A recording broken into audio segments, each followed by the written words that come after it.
Gospel of John, chapter 9. As he went along, he saw a man blind from birth. His disciples asked him, "Rabbi, who sinned, this man or his parents, that he was born blind?" "Neither this man nor his parents sinned," said Jesus, "but this happened so that the works of God might be displayed in him. As long as it is day, we must do the works of him who sent me. Night is coming, when no man can work. While I am in the world, I am the light of the world." After saying this, he spit on the ground, made some mud with the saliva, and put it on the man's eyes. "Go," he told him, "wash in the pool of Siloam." This word means sent. So the man went and washed and came home seeing. His neighbors and those who had formerly seen him begging asked, "Isn't this the same man who used to sit and beg?" Some claimed that he was. Others said, "No, he only looks like him." But he himself insisted, "I am the man." "How then were your eyes opened?" they asked. He replied, "The man they called Jesus made some mud and put it on my eyes. He told me to go to Siloam and wash. So I went and washed, and then I could see." "Where is this man?" they asked him. "I don't know." They brought to the Pharisees the man who had been born blind. Now the day on which Jesus had made the mud and opened the man's eyes was a Sabbath. Therefore the Pharisees also asked him how he had received his sight. "He put mud on my eyes," the man replied, "and I washed, and now I see." Some of the Pharisees said, "This man is not from God, for he does not keep the Sabbath." But others asked, "How can a sinner perform such signs?" So they were divided. Then they turned again to the blind man.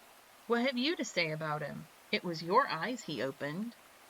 The man replied, "He is a prophet." They still did not believe that he had been blind and received sight until they sent for the man's parents. "Is this your son?" they asked. "Is this the one you say was born blind? How is it that now he can see?" "We know he is our son," the parents answered, "and we know he was born blind. But how he can see now, or who opened his eyes, we don't know. Ask him. He is of age. He will speak for himself." His parents said this because they were afraid of the Jewish leaders, who had already decided that anyone who acknowledged Jesus was the Messiah would be put out of the synagogue. That was why his parents said, "He is of age. Ask him." A second time they summoned the man who had been born blind. "Give glory to God by telling the truth," they said. "We know this man is a sinner." He replied, "Whether he is a sinner or not, I don't know. One thing I do know. I was blind, but now I see." Then they asked him, "What did he do to you? How did he open your eyes?" He answered, "I have told you already, and you did not listen. Why do you want to hear it again? Do you want to become his disciples too?" Then they hurled insults at him and said, "You are this fellow's disciple. We are disciples of Moses. We know that God spoke to Moses. But as for this fellow, we don't even know where he comes from." The man answered, "Now that is remarkable. You don't know where he comes from, yet he opened my eyes. We know that God does not listen to sinners. He listens to the godly person who does his will. Nobody has ever heard of opening the eyes of a man born blind. If this man was not from God, he could do nothing."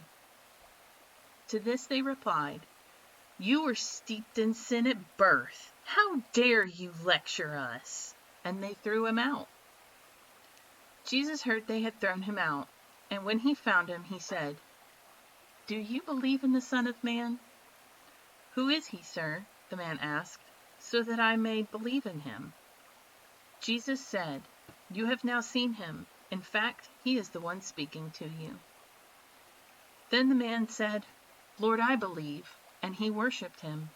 Jesus said, "For judgment I have come into this world, so that the blind will see, and those who see will become blind." Some Pharisees who were with him heard him say this and asked, "What, are we blind too?" Jesus said, "If you were blind, you would not be guilty of sin. But now that you claim you can see, your guilt remains."